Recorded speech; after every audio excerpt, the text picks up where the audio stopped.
नमस्कार दोस्तों, आज मैं आप लोगों के लिए लेकर आई हूँ मुंशी प्रेमचंद द्वारा लिखी कहानी गिला। आशा करती हूँ ये वीडियो आपको बहुत पसंद आएगा। तो चलिए बढ़ते हैं कहानी की ओर। जीवन का बड़ा भाग इसी घर में गुजर गया, पर कभी आराम ना नसीब हुआ। मेरे पति संसार की दृष्टि में बड़े सज्जन, बड़े शिष्ट, बड़े उदार, बड़े सौम्य होंगे, लेकिन जिस पर गुजरती है वही जानता है। संसार को उन लोगों की प्रशंसा करने में आनंद आता है जो अपने घर को भाड़ में झोंक रहे हों, गैरों के पीछे अपना सर्वनाश किए डालते हों। जो प्राणी घर वालों के लिए मरता है उसकी प्रशंसा संसार वाले नहीं करते। वह तो उनकी दृष्टि में स्वार्थी है, कृपण है, संकीर्ण हृदय है, आचार भ्रष्ट है। इसी तरह जो लोग बाहर वालों के लिए मरते हैं उनकी प्रशंसा घर वाले क्यों करने लगे। अब इन्हीं को देखो, सारे दिन मुझे जलाया करते हैं। मैं पर्दा तो नहीं करती, लेकिन सौदे सुलभ के लिए बाजार जाना बुरा मालूम होता है। और इनका यह हाल है कि चीज़ मंगवाओ तो ऐसी दुकान से लाएंगे जहाँ कोई ग्राहक भूल कर भी ना जाता हो। ऐसी दुकान पर तो ना चीज़ अच्छी मिलती है, न तौल ठीक होती है, न दाम ही उचित होते हैं। यह दोष ना होते तो वह दुकान बदनाम ही क्यों होती। पर इन्हें ऐसी ही गई बीती दुकानों की चीज़ें लाने का मरज है। बार बार कह दिया, साहब की चलती हुई दुकान से सौदा लाया करो, वहाँ माल अधिक खपता है, इसलिए ताज़ा माल आता रहता है। पर इनकी तो टटपुंजिया से ही बनती है और वे इन्हें उल्टे छुरे से मूंढते हैं। गेहूँ लाएंगे तो सारे बाजार से खराब घुना हुआ चावल, ऐसा मोटा कि बैल भी ना पूछे। दाल में कराई और कंकड़ भरे हुए, मनो लकड़ी जला डालो पर मजाल है कि गले। घी लाएंगे तो आधा आधा तेल या 16 आने कोटो जैम, और दरअसल घी से एक छटाक कम। तेल लाएंगे तो मिलावट वाला, बालों में डालो तो चिमट जाए, पर दाम दे आएंगे शुद्ध आंवले के तेल का। किसी चलती हुई नामी दुकान पर जाते तो इन्हें जैसे डर लगता है। शायद ऊंची दुकान और फीके पकवान के कायल हैं। मेरा अनुभव तो यह है कि नीची दुकान पर हो ही सड़े पकवान मिलते हैं। एक दिन की बात हो तो बर्दाश्त कर ली जाए, रोज़ रोज़ का टन नहीं सहा जाता। मैं पूछती हूँ, आखिर आप टटपूंजियों की दुकान पर जाते ही क्यों हैं? क्या उनके पालन पोषण का ठेका तुम्ही ने लिया है? आप फरमाते हैं। मुझे देखकर सब के सब बुलाने लगते हैं। वाह क्या कहना है, कितनी दूर की बात कही है। ज़रा इन्हें बुला लिया और खुशामद के 2 शब्द सुना दिए, थोड़ी सी स्तुति कर दी, बस आपका मिजाज आसमान पर जा पहुँचा। फिर इन्हें सूध ही नहीं रहती, या कूड़ा करकट बांध रहा है या क्या पूछती हूँ। तुम उस रास्ते से जाते ही क्यों हो? क्यों किसी दूसरे रास्ते से नहीं जाते? ऐसे उठाई गिरों को मुँह ही क्यों लगाते हो? इसका कोई जवाब नहीं। एक चुप 100 बाधाओं को हराती है। एक बार एक गहना बनवाने को दिया। मैं तो महाशय को जानती थी, इनसे कुछ पूछना व्यर्थ समझा। अपने पहचान के एक सुनार को बुला रही थी। संयोग से आप ही विराजमान थे। बोले, यह संप्रदाय विश्वास के योग्य नहीं, धोखा खाओगी। मैं एक सुनार को जानता हूँ, मेरे साथ का पढ़ा हुआ है, बरसों साथ साथ खेले हैं, वह मेरे साथ चालबाजी नहीं कर सकता। मैंने भी समझा, जब इनका मित्र है और वह भी बचपन का, तो कहाँ एक दोस्ती का हक भी ना निभाएगा। सोने का एक आभूषण और 100 रुपये इनके हवाले किए। इस भले मानस ने वह आभूषण और रुपए ना जाने किस बेईमान को दे दिए कि बरसों के झंझट के बाद जब चीज़ बनकर आई तो 8 आने तांबा और इतनी भद्दी कि देखकर घिन लगती थी। बरसों की अभिलाषा धूल में मिल गई, रो पीट कर बैठी रही। ऐसे ऐसे वफादार तो इनके मित्र हैं जिन्हें मित्र की गर्दन पर छुरी फेरने पर भी संकोच नहीं। इनकी दोस्ती भी उन्हीं लोगों से है जो जमाने भर के जट्टू, गिरहकट, लंगोटी में फाग खेलने वाले फाके मस्त हैं, जिनका उद्यम ही इन जैसे आँख के अंधों से दोस्ती गांठना है। नित्य ही एक न एक महाशय उधार मांगने के लिए सर पर सवार रहते हैं और बिना लिए गला नहीं छोड़ते। मगर ऐसा कभी न हुआ कि किसी ने रुपए चुकाए हों। आदमी एक बार खोकर सीखता है, 2 बार खोकर सीखता है, किंतु यह भले मानस 1000 बार खोकर भी नहीं सीखते। जब कहती हूँ रुपए दे दो, तब मांग क्यों नहीं लाते? क्या मर गए तुम्हारे वह दोस्त? तो बस बगले झाँक कर रह जाते हैं। आपसे मित्रों को सूखा जवाब नहीं दिया जाता। खैर सूखा जवाब ना दो, मैं भी नहीं कहती कि दोस्तों से बेमुरव्वती करो, मगर चिकनी चुपड़ी बातें तो बना सकते हो, बहाने तो कर सकते हो। किसी मित्र ने रुपए मांगे और आपके सर पर बोझ पड़ा, बेचारे कैसे इनकार करें? आखिर लोग जान जाएंगे कि नहीं, यह महाशय भी खुक्कल ही हैं। इनकी हवस यह है कि दुनिया इन्हें संपन्न समझती रहे, चाहे मेरे गहने ही क्यों ना गिरवी रखने पड़े। सच कहती हूँ, कभी कभी तो एक एक पैसे की भी तंगी हो जाती है, और इन भले आदमी को रुपए जैसे घर में काटते हैं। जब तक रुपए के वारे न्यारे ना कर लें, इन्हें चैन नहीं। इनकी करतूत कहाँ तक गाऊं? मेरी तो नाक में दम आ गया है। एक न एक मेहमान रोज यमराज की भांति सर पर सवार रहते हैं। ना जाने कहाँ के बेफिक्रे इनके मित्र हैं। कोई कहीं से आकर मरता है तो कोई कहीं से। घर क्या है, अपाहिजों का अड्डा है। जरा सातों घर मुश्किल से 2 पलंग ओढ़ना बिछौना भी फालतू नहीं, मगर आप हैं कि मित्रों को निमंत्रण देने को तैयार। आप तो अतिथि के साथ लेटेंगे, इसलिए इन्हें चारपाई भी चाहिए, ओढ़ना बिछोना भी चाहिए, नहीं तो घर का पर्दा खुल जाए। जाता है तो मेरे बच्चों के सिर। गर्मियों में तो खैर कोई मुजायका नहीं, लेकिन जाड़ों में तो ईश्वर ही याद आते हैं। गर्मियों में भी खुली छत पर तो मेहमानों का अधिकार हो जाता है। अब मैं बच्चों के लिए पिंजड़े में पड़ी फड़फड़ाया करूं? इन्हें इतनी भी समझ नहीं कि जब घर की यह दशा है तो क्यों ऐसे मेहमानों को बुलाएं जिनके पास कपड़े लत्ते तक नहीं। ईश्वर की दया से इनके सभी मित्र इसी श्रेणी के हैं। एक भी ऐसा माइका लाल नहीं जो समय पड़ने पर धेले से भी इनकी मदद कर सके। 2-1 बार महाशय को इसका अनुभव अत्यंत कटु अनुभव हो चुका है, मगर इस जड़ भरत ने जैसे आँखें ना खोलने की कसम खा ली है। ऐसे ही दरिद्र भट्टाचार्यों से इनकी पटती है। शहर में इतने लक्ष्मी के पुत्र हैं, पर आपका किसी से परिचय नहीं। उनके पास जाते इनकी आत्मा दुखती है। दोस्ती गांठेंगे ऐसों से जिनके घर में खाने का ठिकाना नहीं। एक बार हमारा कहार छोड़कर चला गया और कई दिन कोई दूसरा कहार ना मिला। किसी चतुर और कुशल कहार की तलाश में थी, किंतु आपको जल्द से जल्द कोई आदमी रख लेने की धुन सवार हो गई। घर के सारे काम पूर्ववतः ही चल रहे थे, पर आपको मालूम हो रहा था कि गाड़ी रुकी हुई है। मेरा जूठे बर्तन मांजना और अपना साग भाजी के लिए बाजार जाना इनके लिए असह्य हो उठा।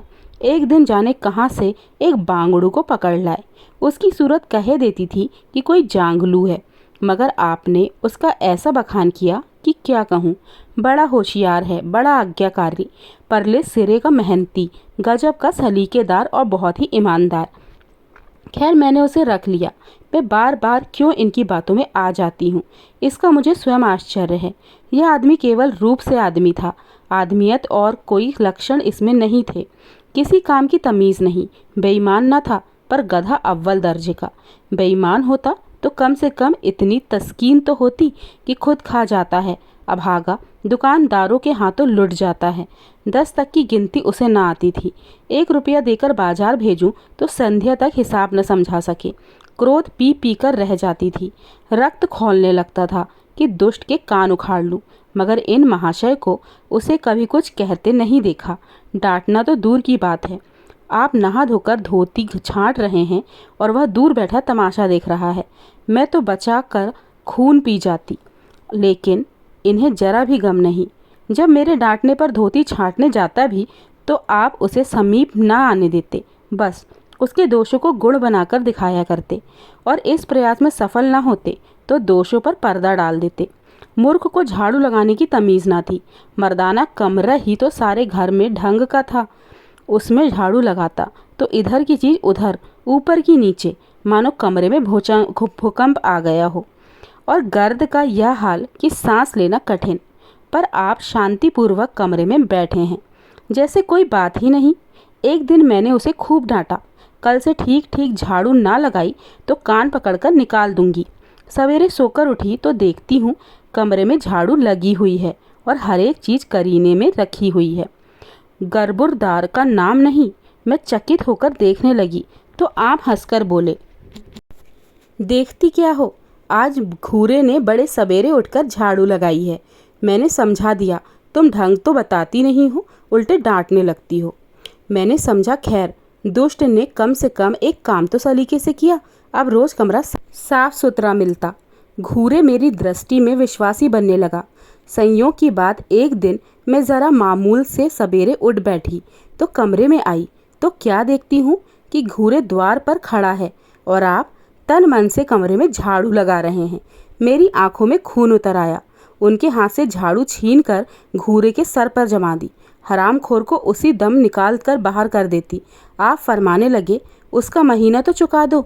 वाह री समझ, एक तो काम न करे, उस पर आंखें दिखाए, उस पर पूरी मजूरी भी चुका दूं। मैंने एक कौड़ी भी ना दी। एक कुर्ता दिया था, वह भी छीन लिया। इस पर जड़ भरत महाशय मुझसे कई दिन रूठे रहे, घर छोड़कर भागे जाते थे, बड़ी मुश्किलों से रुके। ऐसे ऐसे भोंदू भी संसार में पड़े हुए हैं। मैं ना होती तो शायद अब तक इन्हें किसी ने बाजार में बेच दिया होता। एक दिन मेहतर ने उतारे कपड़ों का सवाल किया। इस बेकारी के ज़माने में फालतू कपड़े तो शायद पुलिस वालों या रईसों के घर में हो, मेरे घर में तो जरूरी कपड़े भी काफ़ी नहीं। आपका वस्त्रालय एक बक्ची में आ जाएगा जो डाक के पार्सल से कहीं भेजा जा सकता है। फिर इस साल जाड़ों के कपड़े बनवाने की नौबत न आई। पैसे नज़र नहीं आते, कपड़े कहाँ से बने। मैंने मेहतर को साफ जवाब दे दिया। कड़ाके का जाड़ा पड़ रहा था, इसका अनुभव मुझे कम ना था। गरीबों पर क्या बीत रही है इसका भी मुझे ज्ञान था, लेकिन मेरे या आपके पास खेद के सिवा इसका और कोई इलाज ना था। जब तक समाज का यह संगठन रहेगा ऐसी शिकायतें पैदा होती रहेंगी। जब तक एक अमीर और रईस के पास एक एक मालगाड़ी कपड़ों से भरी हुई है, तब फिर निर्धनों को क्या ना नग्नता का कष्ट उठाना पड़े। खैर, मैंने तो मेहतर को जवाब दे दिया। आपने क्या किया कि आपका कोट उतारकर उसको भेंट कर दिया। मेरी देह में आग लग गई। इतनी दानशील नहीं हूँ कि दूसरों को खिलाकर आप सो रहूं। देवता के पास यही एक कोट था, आपको इसकी जरा भी चिंता ना हुई कि पहनेंगे क्या। यश के लोभ में जैसे बुद्धि की हर ली हो। मेहतर ने सलाम किया, दुआएं दी और अपनी राह ली। आप कई दिन सर्दी से ठिठुरते रहे। प्रातःकाल घूमने जाया करते थे, वह बंद हो गया। ईश्वर ने उन्हें हृदय भी एक विचित्र प्रकार का दिया है। फटे पुराने कपड़े पहनते आपको जरा भी संकोच नहीं होता। मैं तो मारे लाज के गड़ जाती हूँ, पर आपको जरा फिक्र नहीं। कोई हंसता है तो हंसे आपकी बला से। अंत में जब मुझसे ना देखा गया तो एक कोट बनवा दिया। जी तो जलता था कि खूब सर्दी खाने दूं, पर डरी कि कहीं बीमार पड़ गए तो और बुरा होगा। आखिर काम तो उन्हीं को करना है। महाशय अपने दिल में समझते होंगे मैं कितना विनीत, कितना परोपकारी हूँ। शायद इन्हें इन बातों का गर्व हो। मैं इन्हें परोपकारी नहीं समझती, न विनीत ही समझती हूँ। यह जड़ता है, सीधी सादी निरीहता। जिस मेहतर को आपने अपना कोट दिया उसे मैंने कई बार रात को शराब के नशे में मस्त झूमता देखा है और आपको दिखा भी दिया है। फिर दूसरों की विवेकहीनता की पुरोती हम क्यों करें। अगर आप विनीत और परोपकारी होते तो घर वालों के प्रति भी तो आपके मन में कुछ उदारता होती। यह सारी उदारता बाहर वालों के लिए ही है, घर वालों को उसका अपलांश भी ना मिलना चाहिए। मेरी इतनी अव्यवस्था बीत गई, पर इस भले आदमी ने कभी अपने हाथों से मुझे एक उपहार भी ना दिया। बेशक मैं जो चीज़ बाजार से मंगवाऊं उसे लाने में इन्हें ज़रा भी आपत्ति नहीं, बिल्कुल उज्र नहीं, मगर रुपए मैं दे दूं यह शर्त है। इन्हें खुद कभी यह उमंग नहीं होती। यह मैं मानती हूँ कि बेचारे अपने लिए भी कुछ नहीं लाते। मैं जो कुछ मंगवा दूं उसी पर संतुष्ट हो जाते हैं, मगर आखिर आदमी कभी कभी शौक की चीज़ें चाहता ही है। अन्य पुरुषों को देखती हूँ, स्त्री के लिए तरह तरह के गहने, भांति भांति के कपड़े, शौक श्रृंगार की वस्तुएं लाते रहते हैं। यहाँ इस व्यवहार का निषेध है। बच्चों के लिए भी मिठाइयाँ, खिलौने, बाजे शायद जीवन में एक बार भी ना लाए हों। शपथ भी खा ली है, इसलिए मैं तो इन्हें कृपण कहूँगी, अरसिक कहूँगी, हृदय शून्य कहूँगी, उदार नहीं कह सकती। दूसरों के साथ इनका जो सेवा भाव है उसका कारण है इनका यश लोभ और व्यवहारिक अज्ञानता। आपके विनय का यह हाल है कि जिस दफ्तर में आप नौकर हैं उसके किसी अधिकारी से आपका मेल जोल नहीं। अफसरों को सलाम करना तो आपकी नीति के विरुद्ध है। नज़र या डाली तो दूर की बात है, और तो और कभी किसी अफसर के घर नहीं जाते। इसका खामियाजा आप न उठाएं तो कौन उठाए।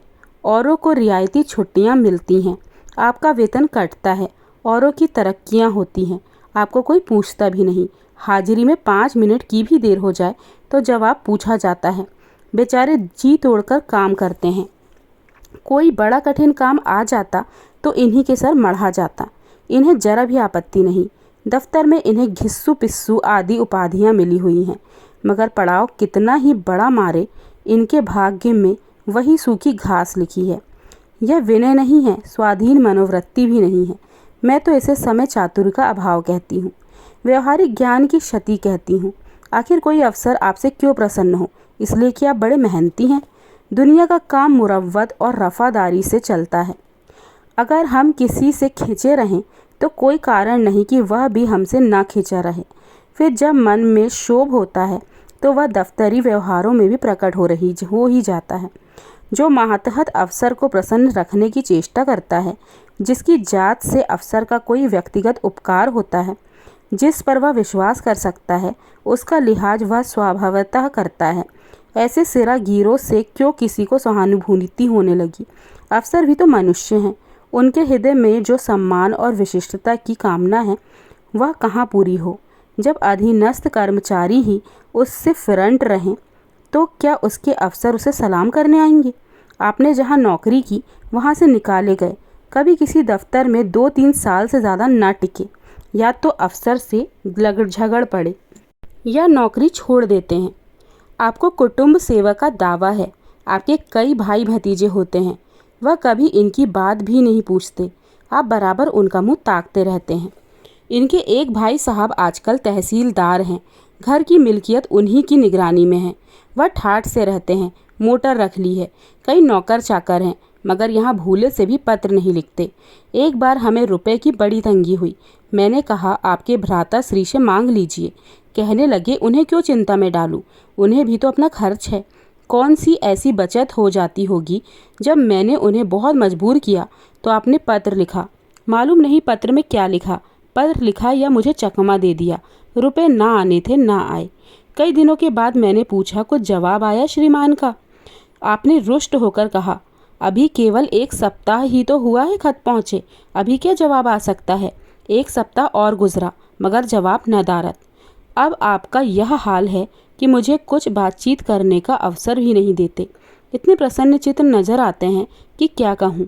बाहर से आते हैं तो खुश खुश, कोई न कोई शिगुफा लिए हुए। मेरी खुशामद भी खूब हो रही है।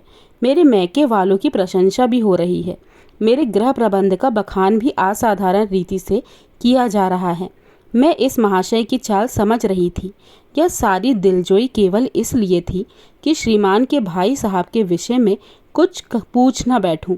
सारे राजनीतिक, आर्थिक, सामाजिक, आचारिक प्रश्नों की मुझसे व्याख्या की जाती थी, इतने विस्तार और गणवेषणा के साथ कि विशेषज्ञ भी लोहा मान जाए, केवल इसलिए कि मुझे वह प्रसंग उठाने का अवसर न मिले। लेकिन मैं भला कब चूकने वाली थी? जब पूरे 2 सप्ताह गुजर गए और बीमे के रुपए भेजने की मिति मौत की तरह सिर पर सवार हो गई थी, तो मैंने पूछा, क्या हुआ? तुम्हारे भाई साहब ने श्रीमुख से कुछ फरमाया या अभी तक पत्र नहीं पहुंचा? आखिर घर की जायदाद में हमारा भी कुछ हिस्सा है या नहीं? या हम किसी लौंडी दासी की संतान हैं? 500 रुपये साल का नफ़ा तो 10 साल पहले था, अब तो 1000 से कम ना होगा। पर हमें कभी एक कानी कौड़ी भी नहीं मिली। मोटे हिसाब से हमें 2000 मिलना चाहिए। 2000 ना हो, 1000 हो, 500 हो, 250 हो, कुछ ना हो तो बीमा के प्रीमियम भर के तो हों। तहसीलदार साहब की आमदनी हमारी आमदनी की चौगुनी है। रिश्वतें भी लेते हैं, तो फिर हमारे रुपए क्यों नहीं देते? आप हैं हाँ हाँ करने लगे। कहने लगे, वह बेचारे घर की मरम्मत करवाते हैं, बंधु बांधवों को स्वागत सत्कार करते हैं, नातेदारियों से भेंट भाटे जाते हैं, और कहाँ से लावें जो हमारे पास भेजें? वह हरी बुद्धि। मानो जायदाद इसलिए होती है कि उसकी कमाई उसी में खर्च हो जाए। इस भले आदमी को बहाने गढ़ने भी नहीं आते। मुझसे पूछते, मैं एक नहीं 1000 बता देती, एक से एक बढ़कर कह देते। घर में आग लग गई, सब कुछ स्वाहा हो गया, या चोरी हो गई, तिनका तक ना बचा, या 10,000 का अनाज भरा था उसमें घाटा रहा, या किसी से फौजदारी हो गई, उसमें दिवालिया हो गए हैं। आपको सूझी भी तो लचर सी बात। तकदीर ठोंक कर बैठी रही। पड़ोस की एक महिला से रुपए कर्ज लिए, तब जाकर काम चला। फिर भी आप भाई भतीजों की तारीफ के पुल बांधते हैं तो मेरे शरीर में आग लग जाती है। ऐसे कौरवों से ईश्वर बचाए। ईश्वर की दया से आपके 2 बच्चे हैं, 2 बच्चियां भी हैं। ईश्वर की दया कहूँ या कोप कहूँ, सब के सब उद्यमी हो गए हैं कि खुदा की पनाह। मगर क्या मजाल है यह भोंदू किसी को कड़ी आंखों से देखे। रात के 8 बज गए हैं, युवराज अभी घूमकर नहीं आए। मैं घबरा रही हूँ। आप निश्चिंत बैठे अखबार पढ़ रहे हैं। झल्लाई हुई जाती हूँ और अखबार छीनकर कहती हूँ, जरा जाकर देख कर तो आए, लौंडा कहाँ रह गया है। ना जाने तुम्हारा हृदय कितना कठोर है। ईश्वर ने तुम्हें संतान ही ना जाने क्यों दी है। पिता का पुत्र के साथ कुछ तो धर्म है। तब आप भी गर्म हो जाते हैं। अभी तक नहीं आया, बड़ा शैतान है। आज बचा आते हैं तो कान उखाड़ लाता हूँ। मारे हंटरों के खाल उधेड़कर रख दूंगा। यो बिगड़कर तैश के साथ आप उसे खोजने निकलते हैं। संयोग की बात आप उधर जाते हैं, इधर लड़का आ जाता है। मैं पूछती हूँ तू किधर से आ गया। तुझे वह ढूंढने गए हुए हैं। देखना आज कैसी मरम्मत होती है तेरी। यह आदत भी छूट जाएगी। दांत पीस रहे थे, आते ही होंगे। छड़ी भी उनके हाथ में है। तुम इतने मन के हो गए हो कि बात नहीं सुनते। आज आटे दाल का भाव मालूम होगा। लड़का सहम जाता है और लैंप जलाकर पढ़ने बैठ जाता है। महाशय जी 2 घंटे बाद लौटते हैं, हैरान परेशान और बदहवास। घर में पाँव पर रखते ही पूछते हैं, आया कि नहीं। मैं उनका क्रोध उच्छेदित करने के विचार से कहती हूँ, आकर बैठा तो है, जाकर पूछते क्यों नहीं। पूछकर हार गई, कहाँ गया था, कुछ बोलता ही नहीं। आप गरजकर कहते हैं, मन्नू यहाँ आओ। लड़का थरथर कांपता हुआ आकर आंगन में खड़ा हो जाता है। दोनों बच्चियां घर में छिप जाती हैं कि कोई बड़ा भयंकर कांड होने वाला है। छोटा बच्चा खिड़की से चूहे की तरह झांक रहा है। आप क्रोध से बौखलाए हुए हैं।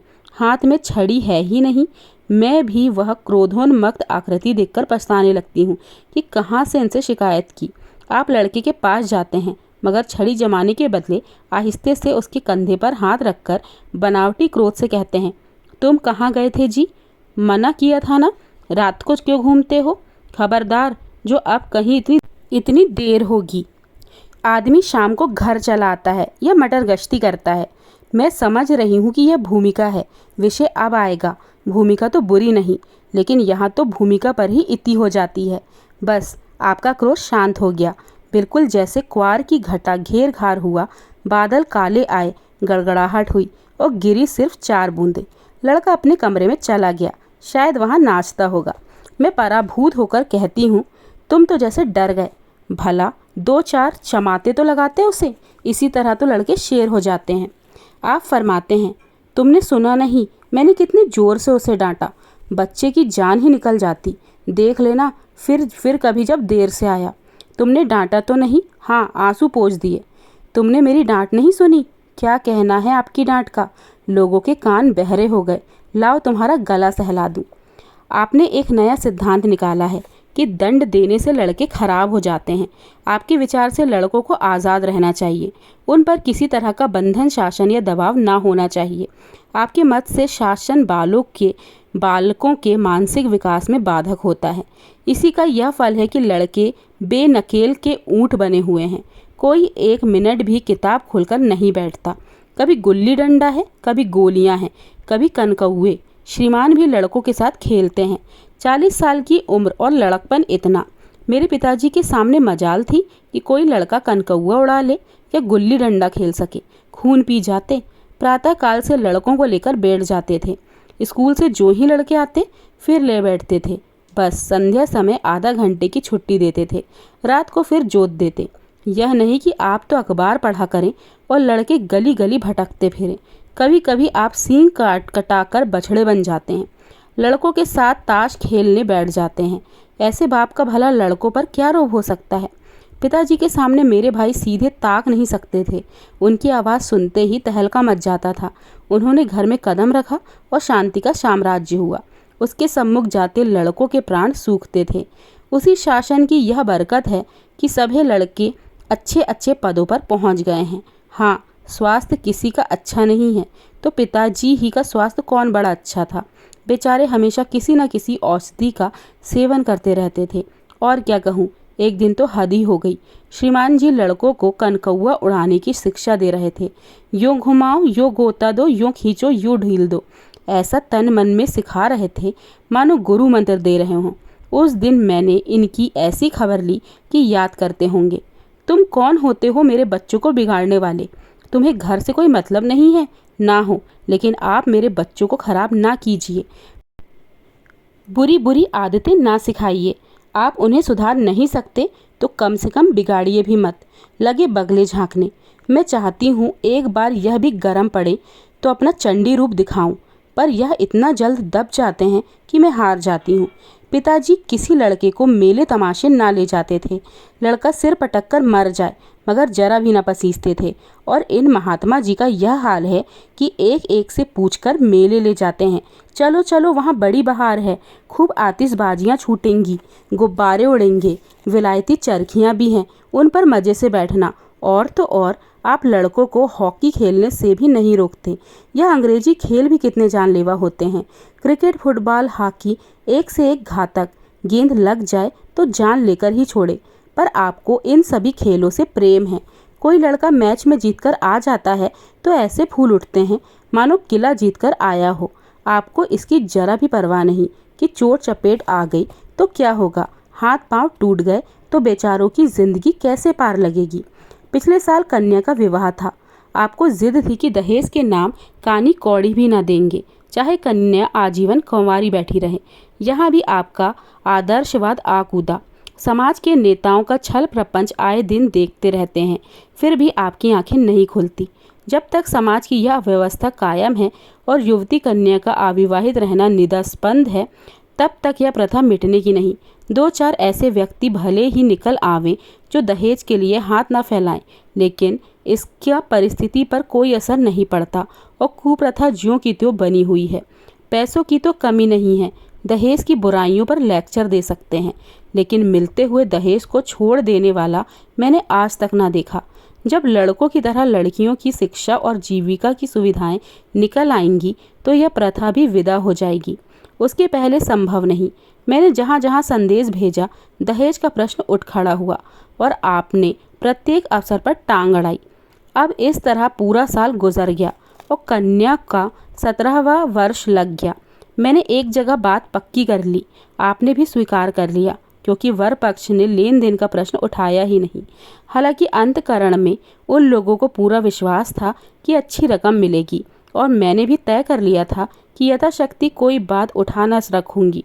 विवाह के सकुशल होने में कोई संदेह ना था, लेकिन इन महाशय के आगे मेरी एक न चली। यह प्रथा निंद है, यह रस्म निरर्थक है। यहाँ रुपए की क्या ज़रूरत, यहाँ गीतों का क्या काम। नाक में दम था, यह क्यों वह क्यों, यह तो साफ दहेज है। तुमने मेरे मुंह में कालिख लगा दी, मेरी आबरू मिटा दी। जरा सोचिए, इस परिस्थिति को ही बारात द्वार पर पड़ी हुई है और यहाँ बात बात पर शास्त्रार्थ हो रहा है। विवाह का मुहूर्त आधी रात के बाद था। प्रथानुसार मैंने व्रत रखा, किंतु आपकी टेक थी कि व्रत की कोई ज़रूरत नहीं। जब लड़के के माता पिता व्रत नहीं रखते हैं, जब लड़का तक व्रत नहीं रखता, तो कन्या पक्ष वाले ही व्रत क्यों रखें। मैं और सारा खानदान मना करता रहा, लेकिन आपने नाश्ता किया, भोजन किया। खैर, कन्यादान का मुहूर्त आया। आप सदैव से इस प्रथा के विरोधी हैं, आप इसे निषिद्ध समझते हैं। कन्या क्या दान की वस्तु है? दान रुपए पैसे जगह जमीन का हो सकता है, पशु दान भी होता है, लेकिन लड़की का दान एक लचर सी बात है। कितना समझाती हूँ, पुरानी प्रथा है, वेद काल से होती चली आई है। शास्त्रों में इसकी व्यवस्था है। संबंधी समझा रहे हैं, पंडित समझा रहे हैं, पर आप हैं कि कान में जूं तक ना रेंगी। हाथ जोड़ती हूँ, पैरों पड़ती हूँ, गिड़गिड़ाती हूँ, लेकिन मंडप के नीचे ना गए। और मज़ा यह है कि आपने ही तो यह अनर्थ किया और आप ही मुझसे रूठ गए। विवाह के पश्चात महीनों बोलचाल ना रही, छक मारकर मुझी को मनाना पड़ा। किंतु सबसे बड़ी विडंबना यह है कि इन सारे दुर्गुणों के होते हुए भी मैं इनसे एक दिन भी पृथक नहीं रह सकती, एक क्षण का वियोग नहीं सह सकती। इन सारे दोषों पर भी मुझे इनसे प्रगाढ़ प्रेम है। इनमें वह कौन सा गुण है जिस पर मैं मुग्ध हूँ, मैं खुद नहीं जानती, पर इनमें कोई बात ऐसी है जो मुझे इनकी चेहरी बनाया हुआ है। वह जरा मामूली सी देर से घर आते हैं तो प्राण नाहों में समा जाते हैं। आज यदि विधाता इनके बदले मुझे कोई विद्या और बुद्धि का पुतला, रूप और धन का देवता भी दे, तो भी मैं उसकी ओर आंख उठाकर भी ना देखूं। यह धर्म की बेड़ी नहीं है, कदापि नहीं। प्रागागत पतिव्रत भी नहीं, बल्कि हम दोनों की प्रकृति में कुछ ऐसी क्षमताएं, कुछ व्यवस्थाएं उत्पन्न हो गई हैं, मानो किसी मशीन के कुल पुर्जे घिस घिस कर फट गए हों और एक पुर्जे की जगह दूसरा पुर्जा काम ना दे सके, चाहे वह पहले से कितना ही सुडौल, नया और सुदृढ़ क्यों न हो। जाने हुए रास्ते से हम निशंक आंखें बंद किए जाते हैं। उसके ऊंच नीच, मोड़ और घुमाव सब हमारी आंखों में समाये हुए हैं। अनजान रास्ते पर चलना कितना कष्टप्रद होगा। शायद आज मैं इनके दोषों को गुणों से बदलने पर भी तैयार न रहूंगी।